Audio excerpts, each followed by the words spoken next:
akeh wong tawuran, akeh wong padu, akeh wong paten-patenan. Itu salah satunya adalah karena tidak lagi punya pengetahuannya untuk ngedemke tosan aji.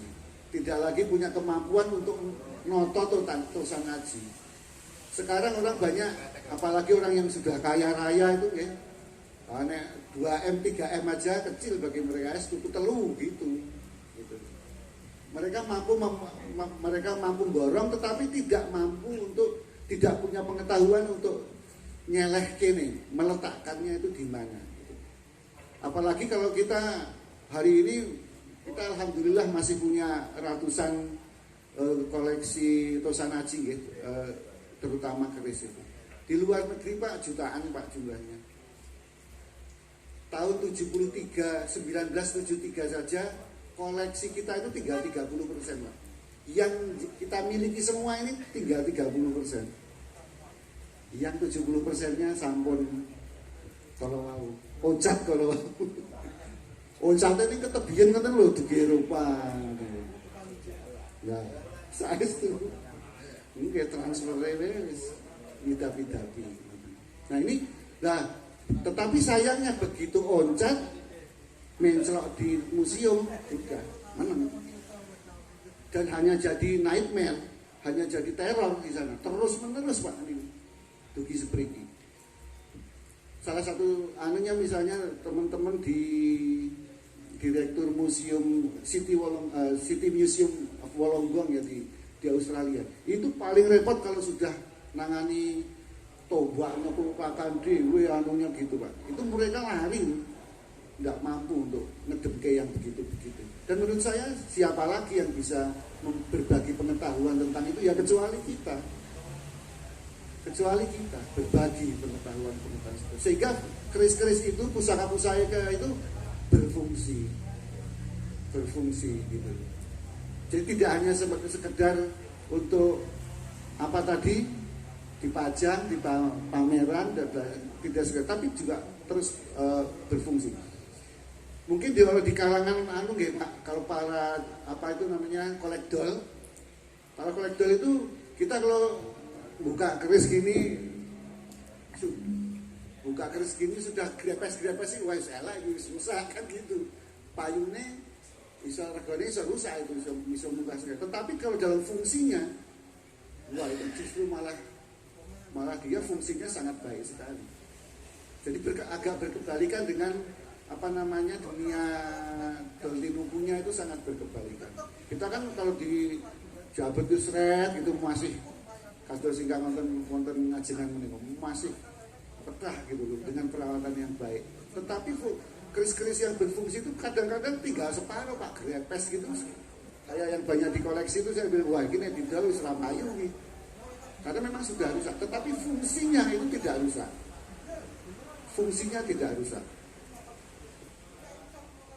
Nah ini yang menurut saya juga maksud saya lebih dalam lagi dalam rangka mayu hayuning bawono lah, berbagi pengetahuan tentang tosan aji, tentang pusaka kepada sederek-sederek kabudayan di Monconegoro gitu. Itu maksud saya begitu. Tidak lagi malah tidak menimbulkan nightmare untuk mereka. Dan banyak hal Pak, termasuk yang tadi diceritakan oleh Pak Abbas tadi, masalah gamelan ini juga begitu. Di luar negeri itu gamelan itu salah satunya begini, misalnya di Jepang itu gamelan berfungsi untuk untuk terapi bagi narapidana. Jadi penjara di Jepang, di beberapa kota di Jepang itu sudah kosong karena biaya untuk memberi makan narapidana ini mahal Pak. Maka akhirnya dipulangkan dan diberi kewajiban setiap 1 bulan 2 kali nabuh gamelan. Dan itu sembuh. Gitu. Dan itu mereka diterapi dengan nabuh gamelan 1 bulan 2 kali. Menika bekasaan dari itu sembuh Pak. Di Belanda juga begitu.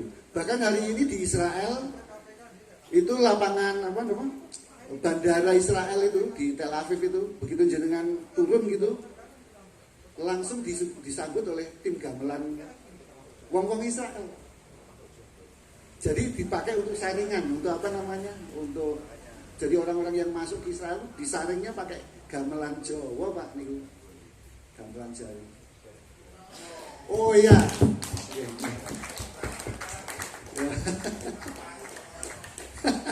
Nggih saestu. Dan ada banyak gamelan-gamelan di Moncong. Misalnya gini, di Amerika itu ada 250 grup gamelan, Pak. 250 grup loh, Pak. Padahal negara bagiannya cuma 44 lebih. 44 atau berapa lebih. Jadi bisa diperkirakan satu negara bagian itu 3 set gamelan. Gitu. Itu ada yang nggak bisa ditutup, Pak. Ditutup bola bali nggak bunyi. Sebelum ada orang Jawa datang ke sana, gawa lemah saka Jawa, dikepiur kayak gitu baru Pak gongnya bunyi. Lah itu Pak. Dan ini ditunggu Pak. Jenengan-jenengan itu nih ditosi kali masyarakat dunia ini supaya tosan ajinya berfungsi. Oh, mereka itu lebih banyak mereka loh Pak dari jenengan. Jenengan misalnya punya koleksi 100 atau 50, 70. Mereka itu jauh lebih banyak, jutaan Pak. Yang mangkrak di gudang aja masih bilahnya masih jutaan juga. Mangkrak itu Pak.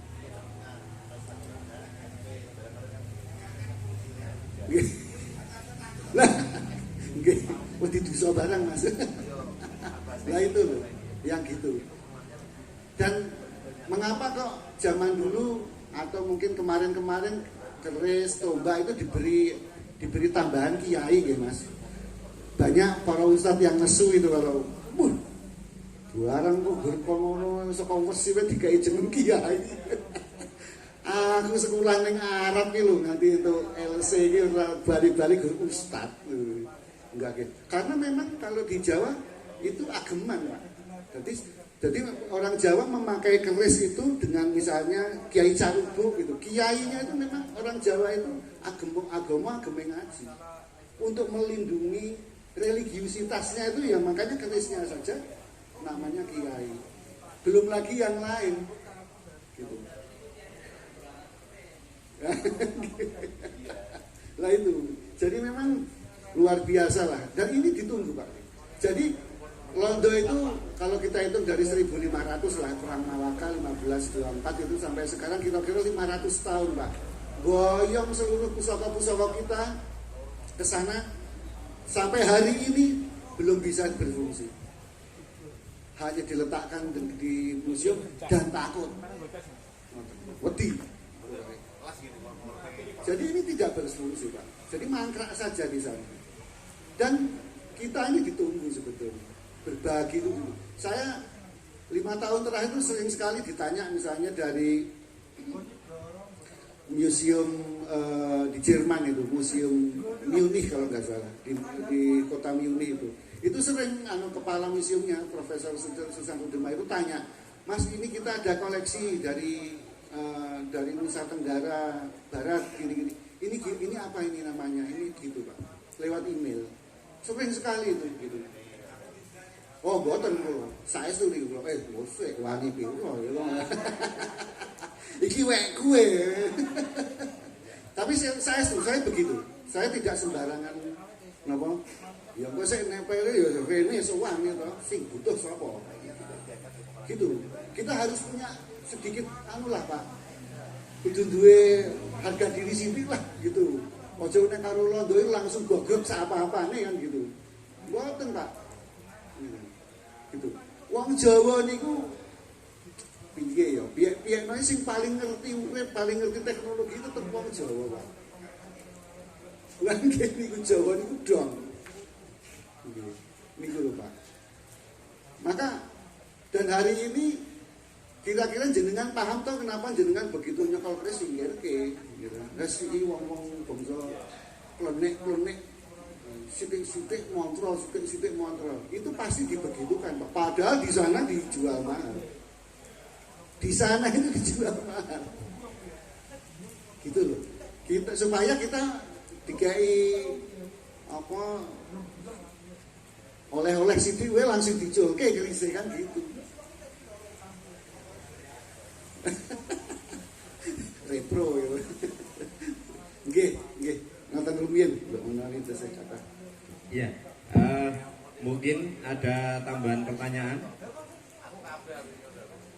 Berawal dari diskusi kita tadi, memang kita punya teknologi metalogi, tapi kemudian kesininya kita diarahkan untuk menjadi mitologi.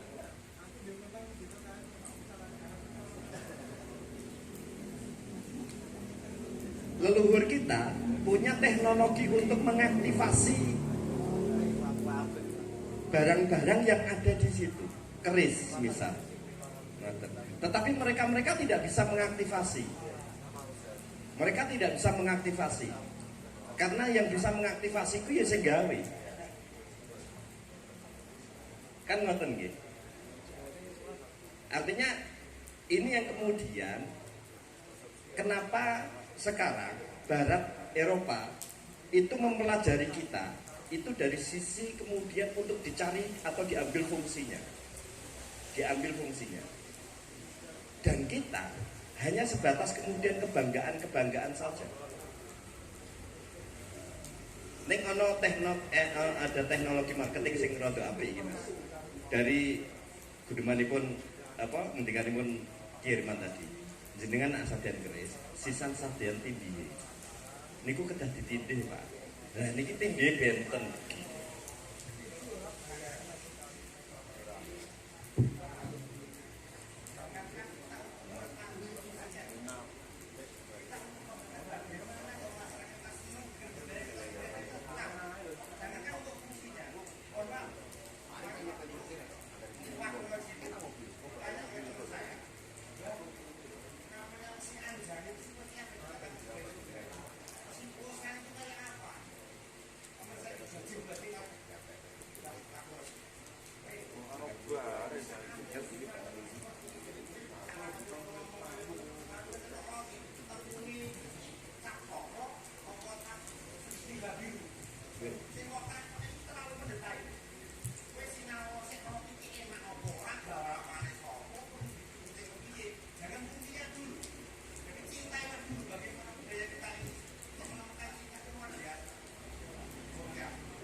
Oke. Tapi memang kadang-kala kita boleh bertanya, tetapi kalau kemudian pertanyaan itu disampaikan dengan kemudian secara publik, secara luas, itu memang kemudian teman-teman yang kemudian punya pengetahuan lebih juga akan berpikir, ya yang lain ini mampu nggak menyerap jawaban atau menyerap ininya. Kalau enggak tiba-tiba kemudian tidak mampu menyerap, kemudian diaplikasikan kan repot, kan menjadi salah kaprah juga. Nah, kebetulan memang Mas Hirman ini mencoba untuk istilahnya ngajak teman-teman untuk bikin kayak semacam virtual museum, dan kalau bisa termasuk Kayen ini menjadi salah satu pengisi dari virtual museum. Usombro ini menjadi salah satu virtual museum. Jadi supaya dalam konteks untuk memberikan pemahaman kepada generasi penerusnya, kita juga lebih nyaman. Yang jelas Eropa mempelajari dari sisi kenapa kemudian tadi Mas Hirman cerita kalau gamelan kenapa kemudian di sana dijadikan untuk terapi bagi para narapidana, karena mereka mempelajari frekuensi suara yang dihasilkan dari bunyi gamelan, dari fungsi gamelan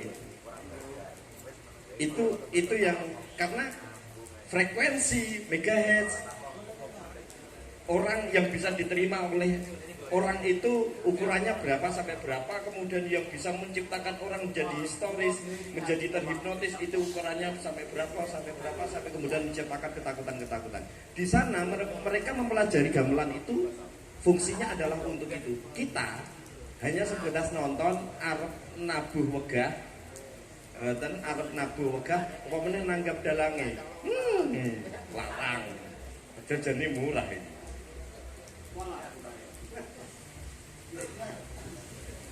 Yang penting ya kesepahaman yang saya ingin kemudian adalah jangan sampai kebudayaan kita tercerabut dari akalnya. Kita sebagai pewarisnya justru tidak mengetahui itu. Kita sebagai pewarisnya kita tidak mengetahui itu.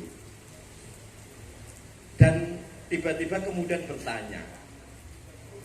Karena sebetulnya ya semua ada teknologinya. Bisa saja kemudian kita memahami keris yang berada dalam satu lamari itu gerak, tiba-tiba gerak sendiri-sendiri. Karena tiba-tiba banyak keris yang ditaruh di situ dengan kandungan yang berbeda-beda. Yang satu kandungan magnetnya tinggi, yang satu rendah. Ketika kemudian sama-sama kemudian logam, gesek dan semuanya, kita nggak tahu. Kita seolah-olah itu menjadi mistik, tetapi kita tidak pernah mempelajari kedalaman daripada keris itu sendiri. Ya kalau kemudian kadar magnetiknya memang tinggi, sehingga ketika kemudian seolah-olah ketika berdekatan kayak gini, tidak bisa. Akhirnya ketika kemudian berada di dalam lemari, gelodakan. Lah piye wong angger cedak, mental ketatap meneh, mental nyedak meneh, mental gelodakan terus. Itu mungkin logika yang bisa kita dalami, kita pelajari semuanya. Oke, kalau tidak ada yang bertanya lagi, mungkin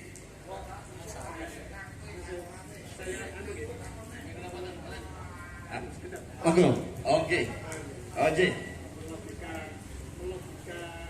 Sekedap. Masih daya semangat kita.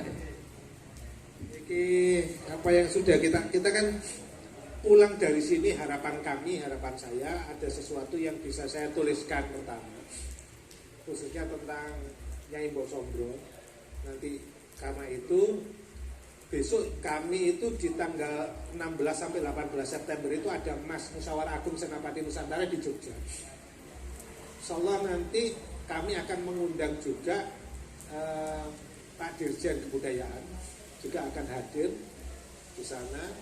Nah, kami berharap kami pulang dari sini nanti ada waktu 1 bulan, kawan-kawan di sini sudah membuat sebuah tulisan, nanti sama ditambah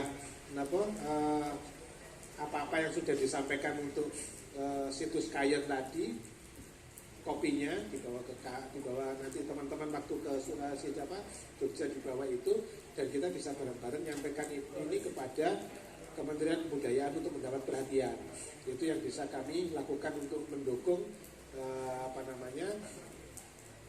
pelestarian situs Kayen nanti. Harapannya kami semacam itu. Itu satu. Kemudian kedua, pulang dari sini kita membawa sebuah cerita, ada sebuah runtutan cerita ini tadi.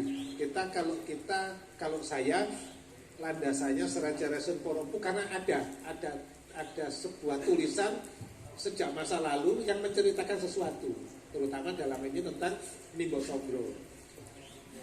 Mungkin kita sepahami bahwa Mbok Sombro ini turunan dari Pajajaran, 4 bersaudara berasal dari Empu Kimojo, cucu dari Empu Anjani. 4 bersaudara, di mana empat saudara ini Ki Kuwung, Ki Honggo, dan Ki Kelep pergi ke timur mengembara.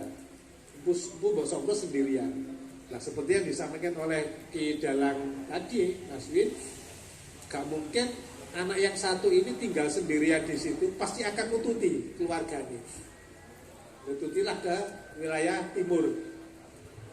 Kemudian di wilayah timur bisa jadi jalan kaki sambil bikin keris seperti kayak Joko Suro, gitu kan? Kemudian sampai di sungai, dengan tadi nyampaikan sampai di Sungai Juwono, ya ada Sungai Juwono tadi, Silugonggo. Silugonggo itu kemudian dia naik perahu. Kalau kita mau membuat runtutan cerita loh ini, supaya ada sebuah runtutan cerita, sebuah story, kita belum nyampe story, tapi harus ada sebuah story yang kita bangun untuk mencapai sebuah story. Nanti gimana, nanti kita akan pembenaran sebagainya. Itu guys, Silugonggo, Silugonggo. Oke, naik perahu sampailah di Kayen.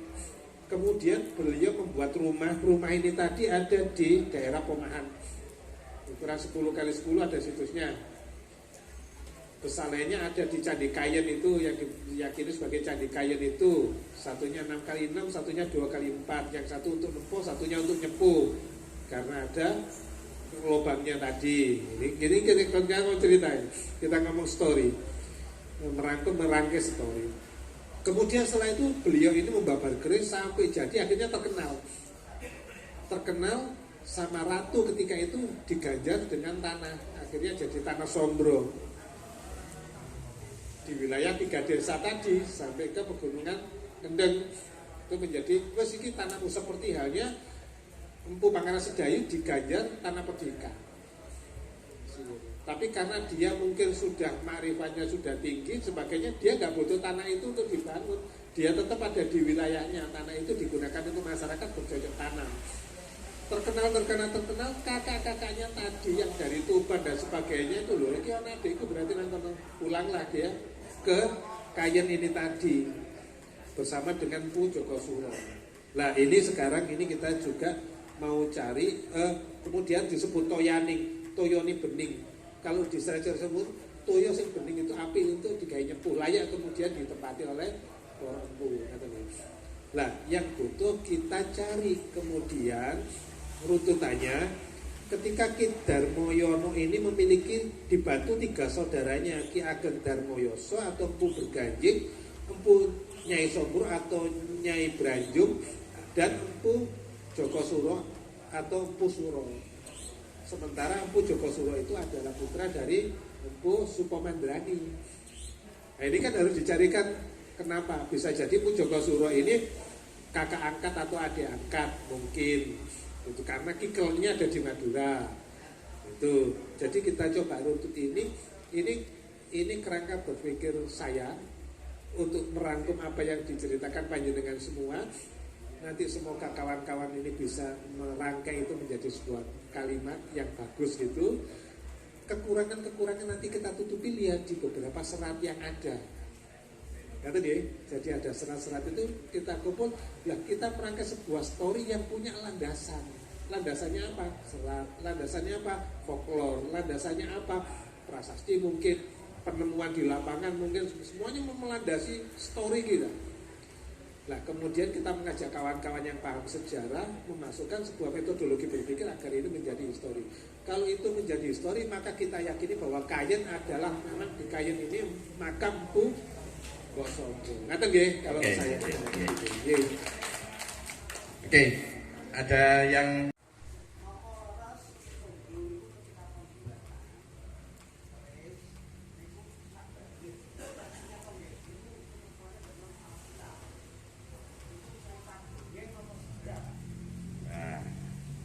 itu satu. Saking sinten Mas? Namine sinten? Mas Yayang. Mboten kintil kalih babon pundi ngoten. Nggih. Monggo. Saking.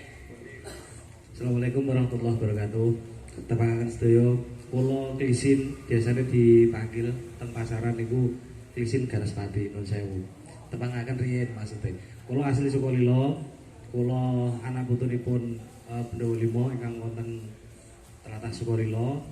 Nggih wonten kaitane kalih Mbah Saridin napa mekane kula diundang dijak kalih Pak Nur kersane ngertos darah kula darah Jawi Tulen kan ngoten. Mungkin kula penasaran niku paling boten awit-awit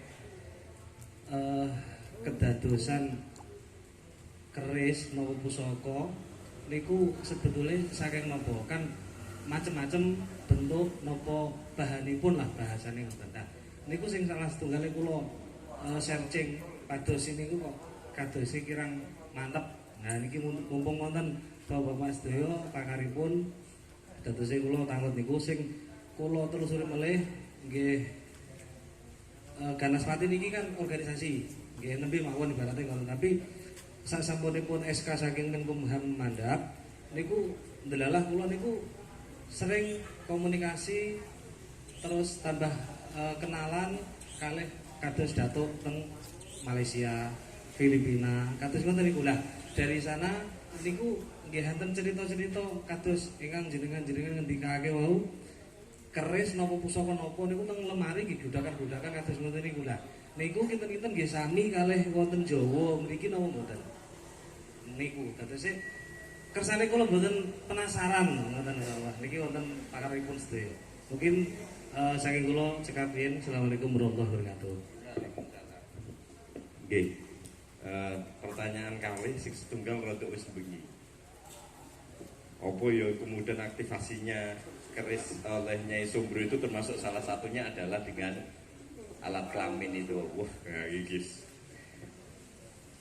Monggo dari dua pertanyaan itu Ki Sinung Rien, monggo. Wah, ini sansaya dalu sansaya. Panas nih, nggih. Pripun nggih?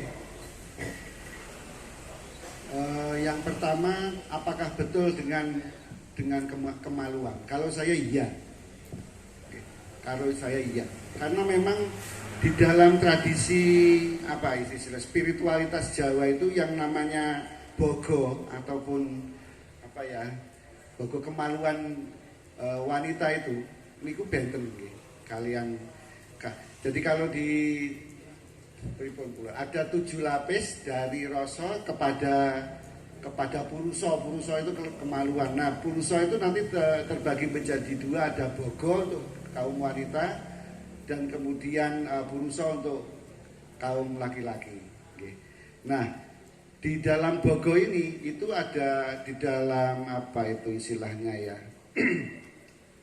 Apalah, ada kalau dalam istilah ma'rifat itu ada Baitul Muqaddas namanya. Itu bogo ini adalah hanya bogo wanita yang punya kemampuan atau yang punya apa itu, yang punya walat ya, sehingga dia bisa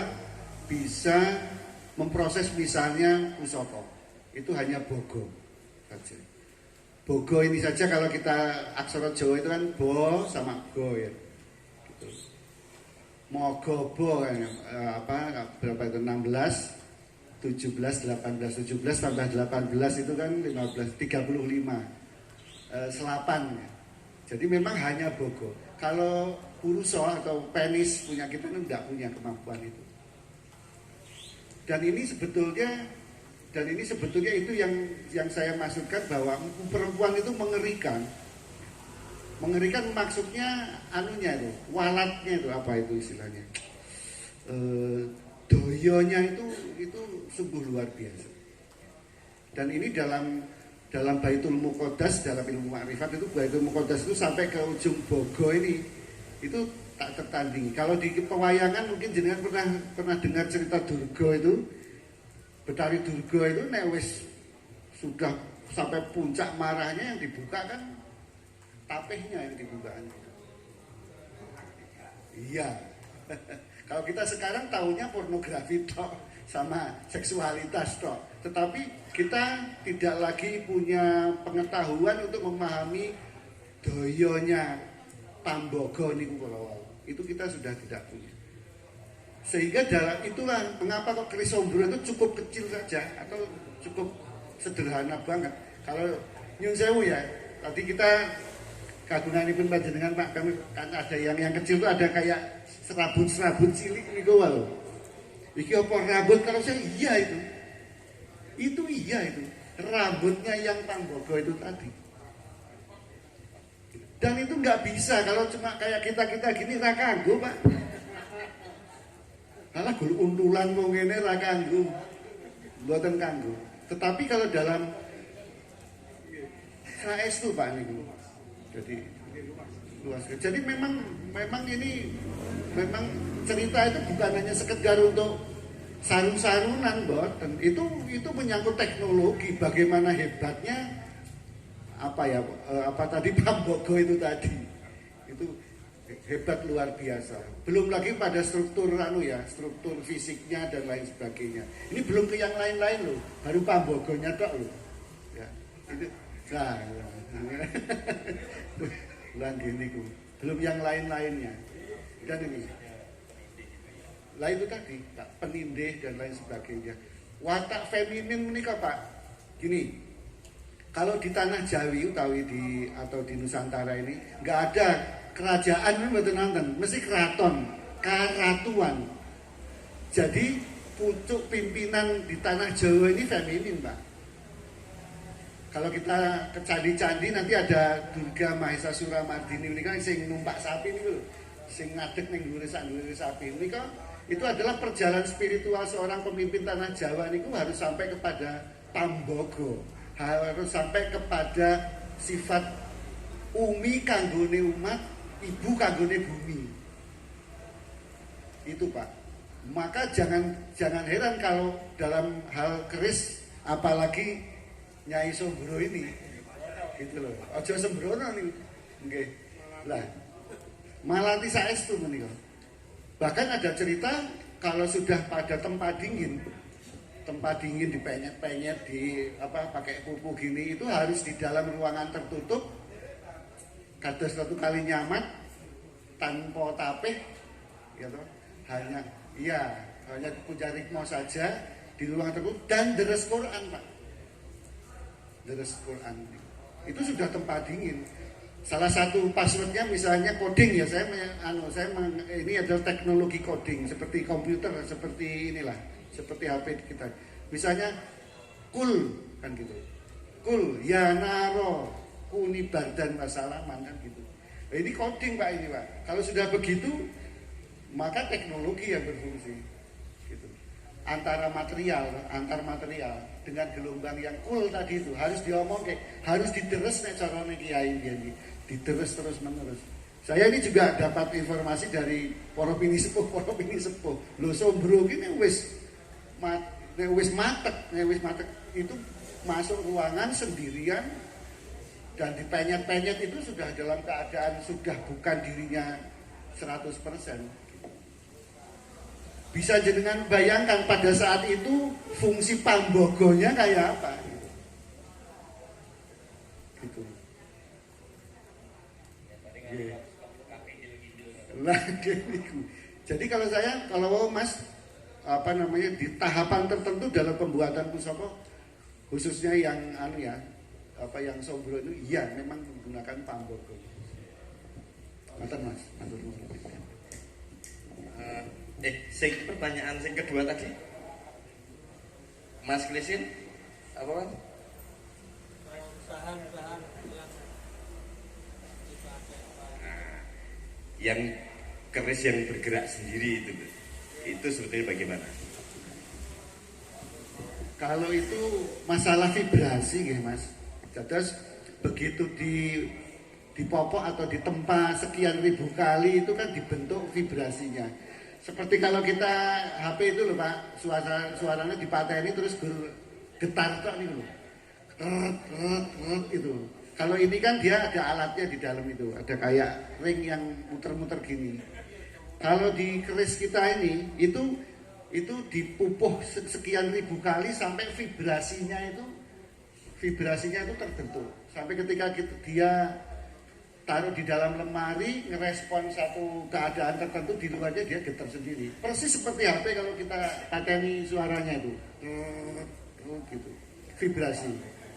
Mboten pengaruh kalih bahane napa wonten Pak? Pripun Mas? Mboten pengaruh kalih bahan-bahane napa wonten Lho nggih. Bahan pembuatnya itu, bahan bakunya itu.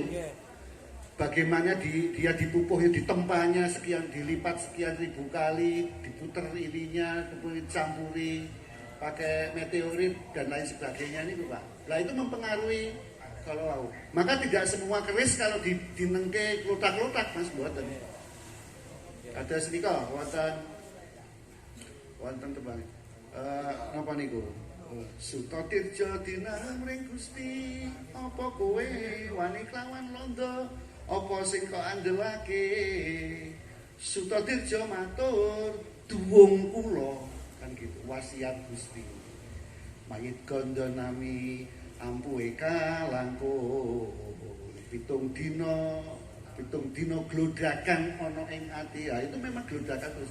Ini jenis Sutadirjan. Para bupati-bupati di Jawa Tengah kayak di Kutoarjo, Purworejo gitu Pak. duwungnya itu memang betul-betul kalau ditaruh di lemari ini kan gelodakan size tuh Pak. Niku wontene ingkang real wonten provinsi Sabah Malaysia, Pak. Wow. Makanya kalau kepengen Nggih. takut kan kados ngoten. Nah itu harus kita lacak asal usulnya sebetulnya. Nggih. Kok si gelodakan maju. Nggih Mas niku, itu menyangkut fungsinya juga. Nggih.